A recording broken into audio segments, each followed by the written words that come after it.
Hi friends, welcome to നിഷാറോസ് kitchen. ഇന്ന് നമുക്ക് ഇതുപോലെ നല്ല സ്വീറ്റ് ആയിട്ടുള്ള റവ ലഡു, കുട്ടികൾക്കും മുതിർന്നവർക്കും ഒക്കെ ഇഷ്ടപ്പെടുന്ന ഇതുപോലെ നല്ല സ്വീറ്റ് ആയിട്ടുള്ള റവ ലഡു എങ്ങനെയാണ് തയ്യാറാക്കുന്നത് നോക്കാം. വളരെ ഈസിയാണ് നമുക്ക് റവ ലഡു തയ്യാറാക്കി എടുക്കാൻ. അതുപോലെ വളരെ കുറച്ച് ഇൻഗ്രീഡിയൻസും മതിയാവും. നല്ലൊരു സ്വീറ്റ് ആണ്, ഇത് കഴിക്കാൻ നല്ല ടേസ്റ്റുമാണ്. അപ്പൊ നമുക്ക് റവ ലഡുവിന് ആവശ്യമായ ഇൻഗ്രീഡിയൻസ് എന്തൊക്കെയാണെന്ന് നമുക്ക് നോക്കാം. ഞാനിവിടെ 1 കപ്പ് റവ എടുത്തിട്ടുണ്ട്. ഈ 1 കപ്പ് റവയാണ് ഞാൻ എടുത്തിരിക്കുന്നത്. പിന്നെ നമുക്ക് കുറച്ച് പാല് വേണം, കുറച്ച് ഡ്രൈ ഫ്രൂട്ട്സ് വേണം. ഞാനിവിടെ കാഷ്നട്ടും ഡ്രൈ ഗ്രേപ്സുമാണ് എടുത്തിരിക്കുന്നത്. പിന്നെ നമുക്ക് ഗീ വേണം. പിന്നെ നമുക്ക് ഈ 1 കപ്പിന് 1/4 കപ്പ് പഞ്ചസാരയും വേണം. പിന്നെ ഞാനൊരു 3 ഏലക്കായും എടുത്തിട്ടുണ്ട്. അപ്പോൾ ഇത്രയുമാണ് റവ ലഡു തയ്യാറാക്കാൻ ആവശ്യമായ ഇൻഗ്രീഡിയൻസ്. നമ്മൾ റവ ലഡു തയ്യാറാക്കാൻ വേണ്ടി വറുത്ത റവയാണ് യൂസ് ചെയ്യുന്നത്. ഈ റവ ഞാൻ ഓൾറെഡി വറുത്ത് വെച്ചിരിക്കുന്ന റവയാണ്. പിന്നെ നമുക്ക് വേണ്ടത് ഈ പഞ്ചസാര ഒന്ന് പൊടിച്ചെടുക്കണം. ഈ പഞ്ചസാരയും അതിന്റെ കൂടി ഏലക്കയും കൂടെ നമുക്കൊന്ന് ഇട്ട് മിക്സിയിലൊന്ന് നമുക്ക് പൊടിച്ചുകൊണ്ട് വരാം. നമ്മളിപ്പോൾ ഷുഗറും ഏലക്കയും കൂടെ നന്നായിട്ട് പൗഡർ ആക്കി എടുത്തിട്ടുണ്ട്. ഇനി നമുക്ക് ലഡു തയ്യാറാക്കാൻ തുടങ്ങാം. ഞാനൊരു പാൻ ഇപ്പൊ സ്റ്റൗവിന്മേൽ വെച്ചിട്ടുണ്ട്. ഇപ്പൊ ഈ പാൻ ഒന്ന് നന്നായിട്ട് ചൂടായി വന്നിട്ടുണ്ട്. ഇനി ഇതിലേക്ക് നമുക്ക് ഗീ ഒഴിച്ചു കൊടുക്കാം. ഒരു 3 ടേബിൾ സ്പൂൺ ഗീ ആണ് ഞാനിവിടെ ഒഴിച്ചിരിക്കുന്നത്.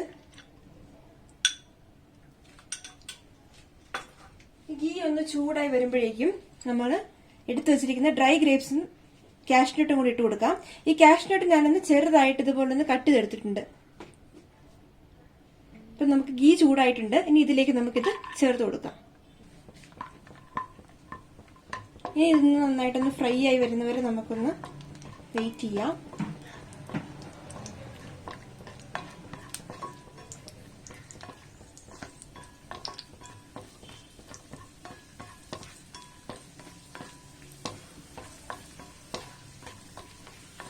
ഇതിപ്പോ ഫ്രൈ ആയി തുടങ്ങിയിട്ടുണ്ട്. അതുവരെ നമുക്ക് ഇതുപോലെ ഇളക്കി കൊടുത്തോണ്ടിരിക്കാം. സ്റ്റൗ എപ്പോഴും നമ്മൾ മീഡിയം ഫ്ലെയിമിൽ വെക്കണം, ഇല്ലെങ്കിൽ ഇത് പെട്ടെന്ന് കരിഞ്ഞു പോകും.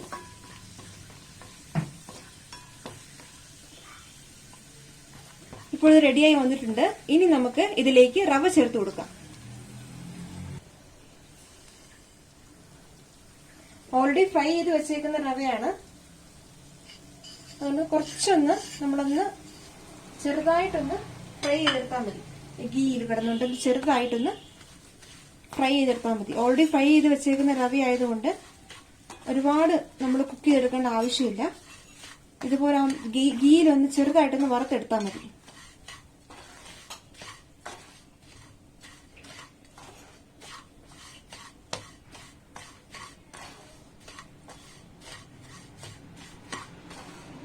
ഇനി ഇതിലേക്ക് നമുക്ക് നമ്മൾ പൗഡർ ചെയ്ത് വെച്ചേക്കുന്ന ഷുഗർ ചേർത്ത് കൊടുക്കാം.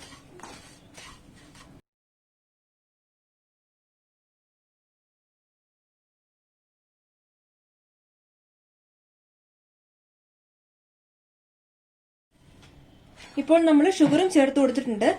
ഷുഗറും ഏലക്കയും കൂടെ നമ്മൾ പൊടിച്ചെടുത്ത പൗഡറാണ് നമ്മൾ ചേർത്ത് കൊടുത്തിരിക്കുന്നത്. അപ്പൊ നന്നായിട്ടൊന്ന് മിക്സ് ചെയ്ത് കൊടുക്കാം. ഒരുപാട് കുക്കിംഗ് ടൈം ആവശ്യമില്ലാത്തൊരു റെസിപ്പിയാണ് റവ ലഡു. തയ്യാറാക്കി എടുക്കാൻ വളരെ ഈസിയാണ്.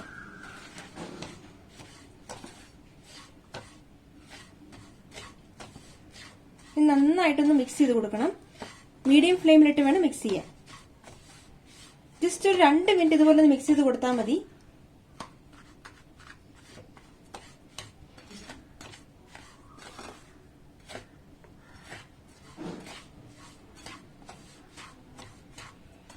ഇനി നമുക്ക് സ്റ്റൗ ഓഫ് ചെയ്യാം. സ്റ്റൗ ഓഫ് ചെയ്തതിന് ശേഷം നമുക്ക് ഈ ചൂടിൽ ഇരുന്ന് തന്നെ ജസ്റ്റ് ഒന്ന് ഇളക്കി ഇതുപോലെ കൊടുത്തുകൊണ്ടിരിക്കാം. പിന്നെ സ്റ്റൗ ഓഫ് ചെയ്തിട്ടുണ്ട്. ഇത്രയേ ഉള്ളൂ ഇതിന്റെ കുക്കിംഗ് ടൈം. ഇനി ആ ചൂടിൽ തന്നെ ഇരുന്നോണ്ട് നമുക്ക് ഇതുപോലെ ഒന്ന് ഇളക്കി കൊടുത്തുകൊണ്ടിരിക്കാം. ഇപ്പോൾ തന്നെ നമ്മൾ ഇട്ട് കൊടുത്ത പഞ്ചസാര എല്ലാം നന്നായിട്ട് അലിഞ്ഞു വന്നിട്ടുണ്ട്.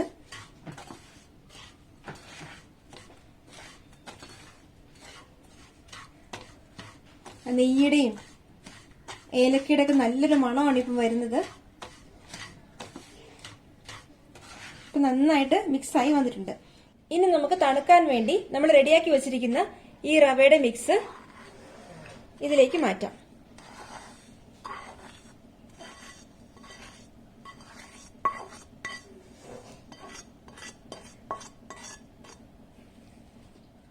ഇനി ഈ മിക്സ് നമുക്ക് ഒരു 2 മിനിറ്റത്തേക്ക് മാറ്റി വെക്കാം.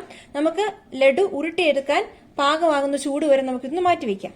ഇപ്പോൾ ഈ റവ മിക്സിന്റെ ചൂട് അല്പം കുറഞ്ഞിട്ടുണ്ട്. ഇനി നമുക്ക് ഇതൊന്ന് ഉരുട്ടിയെടുക്കാം. അതിനായിട്ട് നമ്മൾ പാലൊഴിച്ചു കൊടുക്കണം.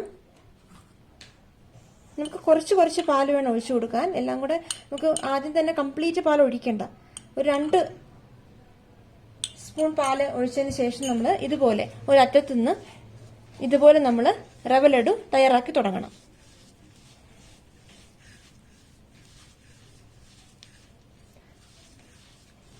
നമ്മൾ ആദ്യമേ തന്നെ ഫുള്ളായിട്ട് അങ്ങ് പാൽ ഒഴിച്ചു കൊടുത്തിട്ട് മിക്സ് ചെയ്ത് നമ്മൾ ലഡു ഉണ്ടാക്കരുത്. ഇതുപോലെ കുറച്ച് പാൽ ഒഴിച്ചതിന് ശേഷം ഇതുപോലെ നമ്മൾ റവ ലഡു ഉരുട്ടിയെടുക്കണം. കുറച്ചൊന്ന് പ്രസ് ചെയ്ത് കൊടുത്തിട്ട് വേണം നമ്മൾ ലഡു ഉരുട്ടിയെടുക്കാൻ. ഇത് കണ്ടോ, ഇതുപോലെ ഓരോ ഉരുളകളാക്കി നമുക്ക് മാറ്റി വെക്കാം.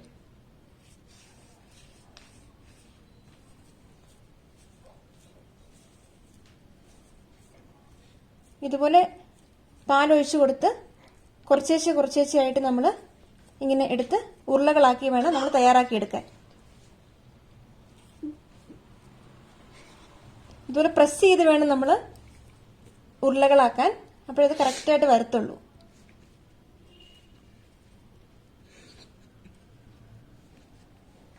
ഇത് നമുക്ക് മാറ്റി വയ്ക്കാം. അതുപോലെ ഇപ്പൊ നമ്മൾ ഇനി നമ്മൾ നോക്കുമ്പോൾ ഇതുപോലെ ഉരുളകളാക്കാൻ പറ്റുന്നുണ്ടോ എന്ന് നോക്കണം. ഇല്ലെങ്കിൽ കുറച്ചും കൂടെ പാൽ ഒഴിച്ചു കൊടുക്കാം. നമുക്ക്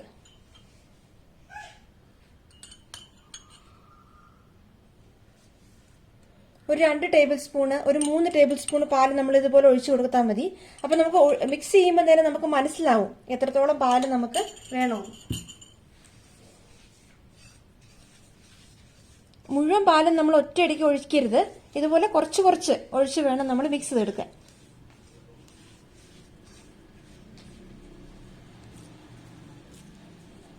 ഈ റവ ലഡു നമ്മൾ തയ്യാറാക്കി വെച്ചാല് ഒരു കുറച്ച് ദിവസം, ഒരു 10-15 ദിവസമൊക്കെ നമുക്ക് ഈസി ആയിട്ട് നമ്മൾ തയ്യാറാക്കി വെച്ചാൽ നമുക്ക് ഒരു കുഴപ്പമില്ലാതെ യൂസ് ചെയ്യാൻ പറ്റും. കേടായി ഒന്നും പോവുകയില്ല, ഒരു കുഴപ്പവും വരികയില്ല. കുട്ടികൾക്കൊക്കെ നല്ല ഇഷ്ടമായിരിക്കും റവ ലഡു കഴിക്കാൻ. ഇതുപോലെ നമുക്ക് തയ്യാറാക്കിയെടുക്കാവുന്നതാണ്. അപ്പോൾ എല്ലാ ലഡുവും ഞാൻ ഇതുപോലെ ഉരുട്ടിയെടുത്ത് വെച്ചിട്ടുണ്ട്. കണ്ടില്ലേ എത്ര ഈസിയാണ് റവ ലഡു തയ്യാറാക്കി എടുക്കാനെന്ന്. വളരെ കുറച്ച് 2 മിനിറ്റ് കുക്കിംഗ് ടൈം ഉള്ളൂ. അതുപോലെ ഈസിയാണ് നമുക്ക് തയ്യാറാക്കി എടുക്കാൻ. ഒരുപാട് ഇൻഗ്രീഡിയൻസ് ഒന്നും തന്നെ വേണ്ട. എളുപ്പത്തിൽ തയ്യാറാക്കി എടുക്കാൻ പറ്റുന്ന ഒരു ലഡുവിന്റെ റെസിപ്പി തന്നെയാണിത്. അപ്പൊ ഇതെല്ലാവരും ഒന്ന് ട്രൈ ചെയ്ത് നോക്കണം. നിങ്ങൾക്ക് ഈ വീഡിയോ തീർച്ചയായും ഇഷ്ടപ്പെടും. ഞങ്ങളുടെ ചാനൽ സബ്സ്ക്രൈബ് ചെയ്യുകയും ലൈക്ക് ചെയ്യുകയും ഷെയർ ചെയ്യുകയും വേണം. താങ്ക്